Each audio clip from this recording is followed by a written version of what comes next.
A well-regulated militia being necessary to the security of a free state. The right of the people to keep and bear arms shall not be infringed. Thank you so much for tuning in to another edition of Bearing Arms Cam and Company. My name is Cam Edwards, coming to you from beautiful Farmville, Virginia. Today, the epicenter of the gun control movement in the United States at the moment. Well, not Farmville specifically, but Virginia, where yesterday we had 4 gun control bills clear the Senate Judiciary Committee. Now, so far, so you know, those bills have not been scheduled for a vote on the floor of the Senate, but that is the next stop for those bills. You should also know that there is more to come. So I want to get right to it. Dave Adams is the Legislative Affairs Director for the Virginia Shooting Sports Association. He was in Richmond. He was in the room yesterday, as a matter of fact, as anti-gun Democrats approved these 4 gun control bills on a party line vote of 9-5. There were some changes to some of these bills. Nothing that makes them supportable, but slightly less awful, I think maybe is the way to describe at least one of these bills. Take a look and a listen as we break them all down with Dave Adams, Legislative Affairs Director for the Virginia Shooting Sports Association. Dave, thank you so much, sir, for coming on the program. It's good talking with you today. Thanks for having me back, Cam. Yeah, it was a crazy day at the Capitol on Monday, and we'll get into some of the nuttiness here. But let's talk about, I think, what's most important to our audience, and that is the 4 gun control bills that cleared the Senate Judiciary Committee in Virginia on Monday. Okay. There were 4, one having to do with so-called universal background checks, one having to do with so-called red flag laws, one dealing with handgun rationing, and then one that deals with local control. It starts to chip away at preemption by allowing local boards of supervisors or city council to pass ordinances to prevent people from carrying firearms at a permitted event or to ban them from their governing board chambers. Okay. And so some of these bills, these are the bills that, again, cleared the committee. There were some changes. Let's start with the background check bill, because this is kind of interesting. Chap Peterson, who is a Democrat from Northern Virginia, offered some amendments to the bills to the background check bill that Brian Moran, the Secretary of Public Safety, and Moms Demand Action were not happy about. No, basically what he did was remove the word transfer in the section of the bill that dealt with people other than dealers conducting background checks before they could sell a firearm. As you are aware, there's in all these laws across the country that have passed these universal background checks, the word transfer is always in there, and transfer means something more than just sales. It's loaning your firearm to somebody at the range or loaning it to someone to go hunting with you, and numerous other things. Senator Peterson first said, look, I want to get rid of all these exemptions, which he did. That's one of the things that, is not a good thing about what he did. Mm-hmm.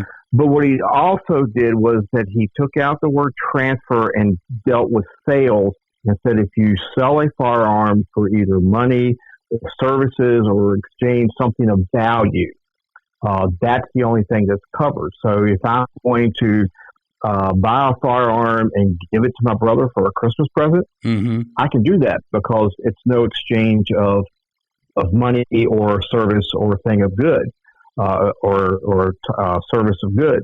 And but if you're selling that same firearm to your brother, you would he would have to go through the background check, right? Even though he's a family member. Exactly right. So the bad part about what Senator Peterson did was he took out all exemptions. The good part is that all the other things that could have been impacted by this bill are no longer there because the word transfer is taken away. And that's why Secretary Moran, Moms Demand Action, Lori Haas, they all got up there, so they were opposed to the substitute. They prefer the original version of the bill. And they all decided to report it out of committee, knowing this is just the first step. Mm-hmm. All that stuff that Senator Peterson did could be taken out on the floor, or could be taken out by the governor if it passes in that form. Okay, wait a second. So let's say the bill as it stands right now, passes, gets to the governor's desk, the governor could simply change the language and change the intent of the law? No, he could send down an amendment at the reconvened session. He could okay, gotcha. Yeah, or he could send down a substitute and they'd vote on it. So this is, I just want the listeners to know, this is not a done deal by any stretch of the imagination. This is just cut one, but while we're still opposed to it, it's better than what it was. Yeah, absolutely. And you're right. It still has some issues, still has some problems, as does the red flag legislation that was approved by the committee. Now that bill was amended as well yesterday, correct? Yes. In fact, the Senator Sorovell from Alexandria had a number of line amendments to it. I mean, just more than what we could go through here.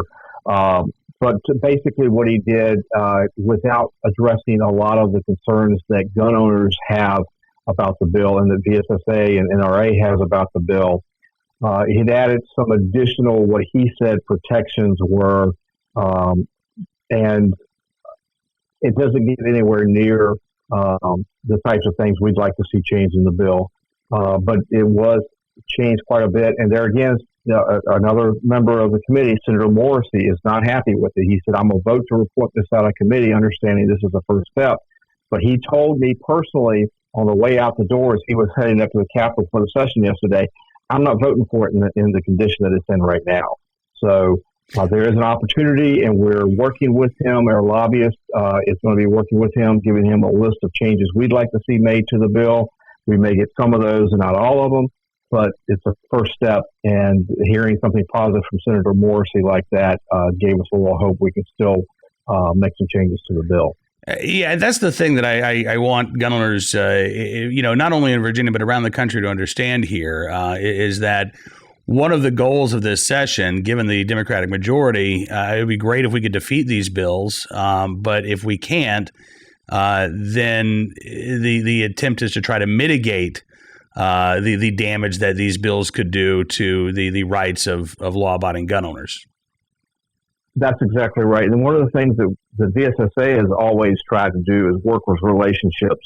Our lobbyist, besides being a gun guy, used to be with the Crime Commission back in the 90s, and then he worked for Attorney General Jerry Kilgore as one of his deputies.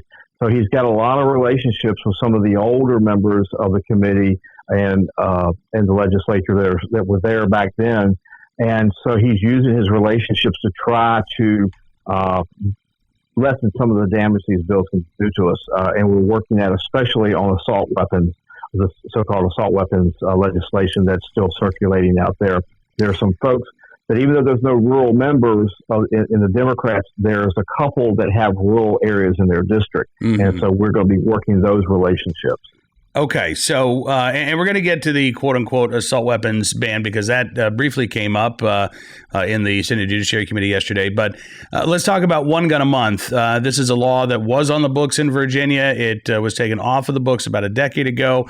By the way, violent crimes continue to drop in the state since this law was repealed, but Democrats love it, anti-gun advocates love it, and they want to bring it back. Gun rationing that would restrict the legal purchase of a handgun to one per month. There are some exemptions, at least there were as the bill was introduced for concealed carry licensees. Was that bill amended at all yesterday, Dave? They rolled two bills into one. They both were identical. One was Saslaw's bill, one was Senator Lucas's bill, and because Senator Lucas has been working this for years, they gave her the opportunity to use her bill as a vehicle, and they're both listed as co-patrons. But it takes us back to post-2004, but pre-2012, meaning that it's handgun rationing except for those folks who have a concealed handgun permit. Okay. And then that last bill that you talked about that was passed out of committee yesterday, again, going after firearms preemption. It's interesting that, you've had the governor and the attorney general and, other lawmakers, bash the Second Amendment sanctuary movement, saying, these localities can't set their own laws and they can't decide what laws they want to enforce. And yet they're perfectly happy, it looks like, allowing localities to put their own gun control laws on the books. If you're taking a step in the other direction and you're trying to protect these Second Amendment rights of residents, that's a no-no. But if you want to restrict the rights of residents, again, lawmakers, at least the Democrat majority in the Senate Judiciary Committee, wants to empower those cities to be able to do that. Yeah, it's interesting. They tried to turn conservatives' words back on them. Conservatives, when it comes to things, are real. They believe that the best government is that which is local, and so the patron of the bill threw that right back in the face of the GOP members by saying, "Look, localities know best what's better for their area than the General Assembly does." Interesting. All right. Now, you mentioned the gun ban bill by Senator Dick Saslaw. This is the one that does not have a grandfather clause in it. Simply, if the law were to go into effect, the legal owners of these banned firearms, magazines, suppressors, trigger activators would have to either turn them into police or remove them from the state of Virginia or destroy them. And Senator Saslaw had said, well, we're going to amend this bill. It looks like instead Democrats are going to be using a House Bill 961, as their gun ban vehicle because SB 16, Senator Saslaw's bill, was killed in committee yesterday. Yeah, and that was one of those circus things that went on that I spoke about earlier. The bill is not on the docket, and so according to Senate rules, you're not supposed to take up any bill and do anything with it if it's not on the docket. Mm-hmm. Senator Edwards, who's chairman of the committee, was going through various bills that were going to be stricken by request of the patron. The bills that he did do that with were on the docket. Senate Bill 16 was not, and when he tried to strike the bill at Saslaw's request, the Republican members said, look, we don't have any problem with you striking the bill, but you can't do that because it's not on the docket. In the end, Edwards did what he wanted to do. It struck the bill. I still think there may be a Senate bill that comes down because they've got until Friday to introduce something. I'm a little surprised that a Senate bill didn't come down at the same time a House bill did, but it would surprise me if there's only a House version that they deal with. Okay. Well, yeah, you're right. 17th is the filing deadline, so we are not out of the woods yet in terms of all of the gun control legislation that could be introduced, and certainly, again, the Senate approving these 4 measures yesterday. Governor Northam has declared he wants 8 different gun control measures. So we're not done yet by a long shot, even in terms of the first committee hurdles for a lot of these bills. But let's talk about some of the shenanigans, Dave, because Friday the Democrats in the House and Senate imposed this gun ban for the first time in decades at the state capitol and the office buildings. And they said they did this. First of all, they said they did this at the request of the state police, even though the Capitol Police, the Capitol Police chief, the colonel in charge there, said no, we didn't request this. Democrats came to us and asked how best to actually implement this, and we told them, well, here's what you do to implement this. But Democrats trying to make it trying to make it seem like law enforcement was behind that push when it was their move. So Monday, the first day that this gun ban's in effect, huge delays for both citizens and staffers to try to get in the building. In fact, the Senate Judiciary Committee hearing on these gun control bills supposed to start at 8 a.m. It was delayed by more than an hour. Was that because of the difficulties that people were having simply getting into the Capitol?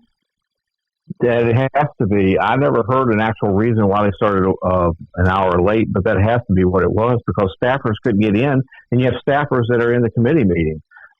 Typically what would happen prior to Friday is that staff members, anyone with credentials, which include the press and lobbyists, would come in a separate entrance, and they would just go right through, whereas anyone else had to go through a metal detector. Yesterday, everybody had to. I got there at 7 o'clock in the morning. I went in the back entrance.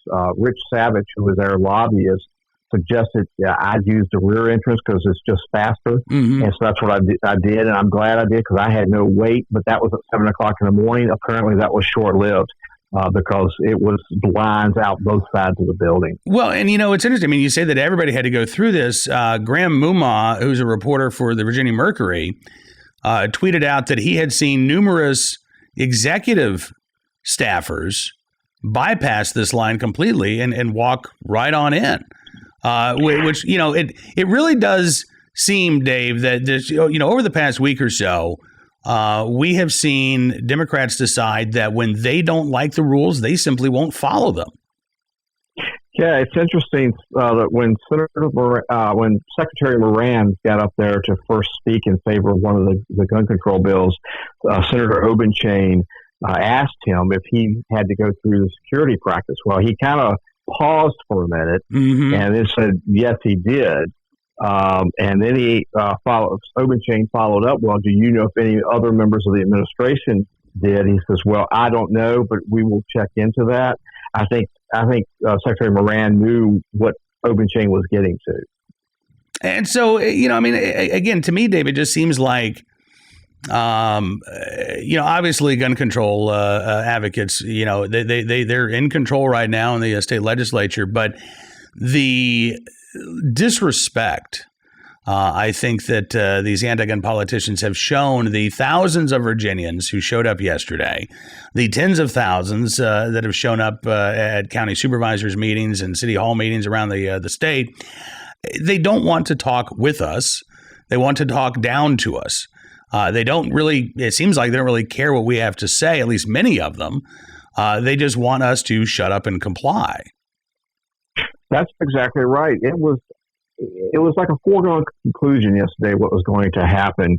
The bills were going to get out one way or the other, even if they were amended. There were some very thoughtful people that got up there from the public that spoke against the bills. The sheriff from Culpeper was even there and stood up and spoke against a couple of the bills. But in the end, the Democrats know they have the numbers, and they're going to get these bills out, and it was like they didn't care what members of the public said.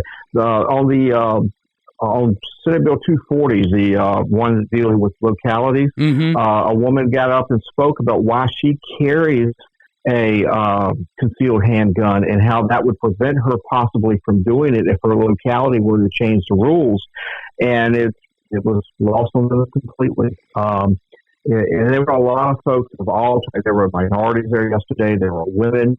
There were men, despite what Shannon Watts posted on Twitter yesterday. But very thoughtful folks. I was so proud of the public that showed up yesterday because they were polite. They did not clap. They did not make any comments when the other side got up and gave their position on the bill. And they got up and they spoke. It was from the heart. You knew that this was something that was important to them. Yeah, absolutely. Yeah, one more a bit of shenanigans that we should address. You talk about the crowd that had shown up. It sounds like that gun owners and Second Amendment supporters far outnumbered gun control advocates yesterday. But if you actually looked inside that committee room, it would appear that there was equal representation. That was because, again, of another rule change by Democrats to limit the number of pro-Second Amendment voices in that committee room. Basically, for every person who opposed these bills, Democrats said, well, we want somebody in here who supports these bills, even though that's not what the crowd at the Capitol was representative of yesterday. That's exactly right. And there's nothing that would have kept the other side from having people in there. Members can invite specific people to come in and speak for a bill. But yeah, they actually, and I saw some folks, they were a little perturbed, and I can understand that, but it wasn't the Capitol Police's fault, and it wasn't the state police who were also there with a large presence. They were just doing what they were told to do. Committee members set the rules. They're told to, go find other people to fill seats. And that's how that happened. The Capitol Police and state police did a great job yesterday. But, people were in line at 7 o'clock in the morning. When I got there, my credentials get me in the building easy, but I got to stand in line to get in that room just like everybody else does. Right. And there were people there that were there before me, and I walked in at 7 o'clock. And there were people that were there before me that didn't get in because they or they're about the same time that I was that didn't get in because they had to bring in 4 or 5 other people from the other side to get in. That's just absolutely, again, it's outrageous. But It's going to be par for the course this legislative session, I think. So these bills that passed out yesterday, Dave, they're now headed to the Senate floor. Do we know when they might be coming up for a vote on the Senate floor? And then what's going on with the House side of things? When do we have our first House committee hearings? The House bills haven't even been referred to committee yet. And I double-checked that with Rich, our lobbyist, this morning, just to make sure, because I know that there's been some lag in the legislative information system, with items showing up. And so when I talked to him, he says, "Are you sure about that?" He says, pre-filed bill should have already been referred. And I said, "I'm looking at the first bill that was dropped, and it still said committee assignment pending." So I don't have a clue what's going on in the House right now. The Senate, on the other hand, none of the bills are on the calendar today. In fact, there was one of the substitutes, and I can't remember which one it is because I've got them up here on my screen, but I don't want to be clicking back and forth. Sure. 3 of the 4 bill substitutes have been printed. There's one substitute that hasn't been printed, but they're not on the calendar for today. So if they were to be on the calendar tomorrow, which is Wednesday, they could come up for a final vote on Friday. But we'll let members know as soon as they're on the calendar, and they should be contacting their legislator now anyway. Yeah, absolutely. Absolutely right. Your state senator and your delegate as well. Dave Adams with the Virginia Shooting Sports Association. Thank you so much for your time, sir. Thanks for everything you do, and look forward to doing this again very soon. Cam, thanks a lot. I really appreciate it. Always a pleasure. Dave Adams joins us from the Virginia Shooting Sports Association here on Bearing Arms, Cam and Company. All right, so one other note here about the shenanigans that Democrats were playing yesterday. These bills were not even supposed to come up for a vote in the Senate Judiciary Committee.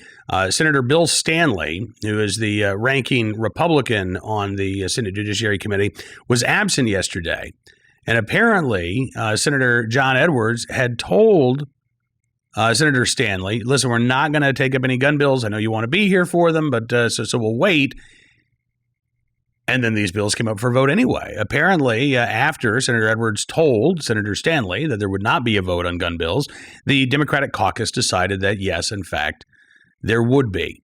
So, again, the games that are being played here, the dishonesty that we're seeing on the part of Virginia Democrats, frankly, listen, if you're a gun control supporter, or let me put it this way, if you're a Virginian, it doesn't really care one way or the other about gun control, but you voted for Democrats because they said that they would protect you, they would keep you safe, they just wanted a few common sense gun safety measures, you should really be paying attention to what's happening right now.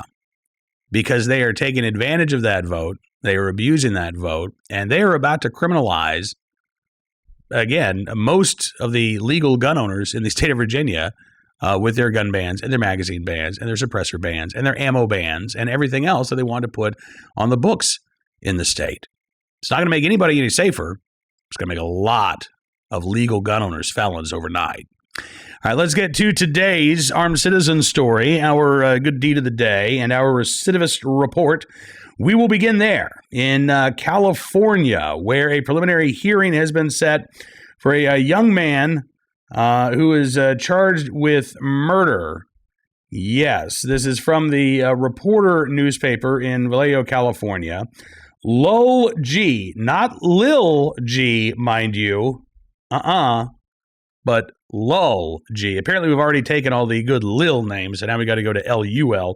Lul G, a.k.a. 21-year-old George Harris, charged with the July shooting death of a 26-year-old Vallejo man, appeared for a readiness conference and a motion to reduce bail last Friday in Solano County Court.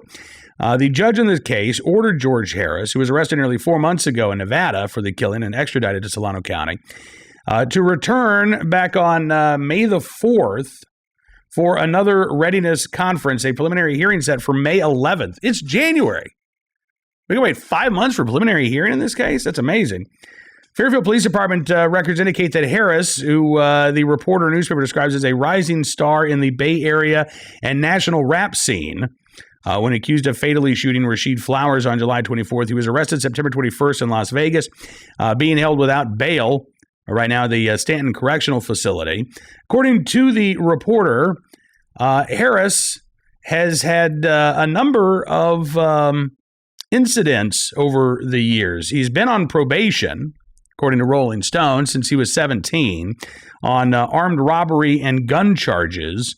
The reporter says the DA's complaint only referred to a prior unspecified conviction and offered no corroborating details. Yeah, okay. So despite that past criminal history, it appears that nothing really happened for Mr. Harris. Now, again, he's facing 25 years to life in California on these murder charges when perhaps instead of being allowed to focus on his burgeoning rap career and life of crime, he should have been behind bars in the first place. Now, on to our armed citizen story from Dearborn, Michigan. This is a crazy one, I got to tell you. So check out this headline. Witness describes woman pulling gun on peeper in Fairlane Macy's bathroom. Yeah, I know. Stacy Crawford says, quote, this guy looked as if he had heinous things on his mind. She said he was not afraid. It made me feel like he's done this before. She was at the salon inside Macy's at Fairlane Mall in Dearborn. It was Friday night. She was in the women's restroom in the basement. She was there when she heard another young woman already inside. She said, as I was going in, she was wrapping up. I'm in the stall, and she's beating on the stall saying, ma'am, ma'am, and I hear the urgency in her voice. Stacey Crawford said, I'm like, what's going on? She said when she opened the stall door, she spotted a guy, appeared to be in his mid to late 30s, who was fondling himself. He was looking at the other woman who got so terrified that she pulled out a gun. Stacey Crawford said she was so afraid she didn't want to do that, but she felt threatened. Crawford and the other woman screamed for security, blocked one of the doors to leave. The man left through the mall, through Macy's. Stacey Crawford says, made it out to the mall, security, nobody stopped him. Two women says that they're disappointed with Macy's response to the situation. Added the security guards seem unfazed. Stacey Crawford says one of the guards asked if we wanted to call the police. I asked, well, what's Macy's policy if something like this happens? Of course we want you to call the police. Macy's says they're fully cooperating with police. Stacey Crawford, though, says she's angry. She says, quote, I'm afraid that no one is concerned enough. And she says, when you're going to these restrooms, check the stalls. We have to be on high alert at every moment. Thankfully, again, that woman was armed for self-defense. The presence of that firearm was enough to get that guy to leave the restroom. But again, it shouldn't have happened in the first place. All right, and finally, on to our good deed of the day here from Beloit, Wisconsin, where a police officer saved this American flag after it was swept away from a local car dealership. The Beloit Police Department posted to Facebook Friday writing that Officer Oxenreiter had found the American flag that had flown away from Budweiser Motors. Not, by the way, I feel the need to note this because somebody's actual name is Bud Weiser. Yes, Bud space Weiser is the name of the car dealership there. The Facebook post says, being a good cop and U.S. Marine Corps retired, Ox brought the flag in so that it could be dried out, folded, and returned. Hashtag respect for Old Glory. Our Honor Guard members haven't folded a flag this large, so it is a challenge that we welcome for sure. Well, there you go. In the right place, at the right time, willing and able to save Old Glory. Officer Oxenreiter there in Beloit, Wisconsin, we thank you, sir, for your good deed. And that is, unfortunately, about all the time that we've got for you on this edition of Bearing Arms Cam and Company. You know, again, make sure that you are checking BearingArms.com throughout the day for the latest Second Amendment news and information. We have a lot of legislative sessions that have kicked back up again in 2020, so there's a lot going on. And we won't be able to get to everything on this program, but you can keep up with everything by going to the website, BearingArms.com. You can also subscribe to Bearing Arms Cam and Company as a podcast at Apple Podcasts, Spotify, Stitcher, SoundCloud, and more. You can subscribe to Town Hall Media at YouTube as well. And don't forget, you can become a VIP member of Bearing Arms, get exclusive commentary, analysis, and more. And we certainly do appreciate your support. Thanks again for tuning into the program. We'll be back on Wednesday with another brand new edition of Bearing Arms Cam and Company. We'll see you then.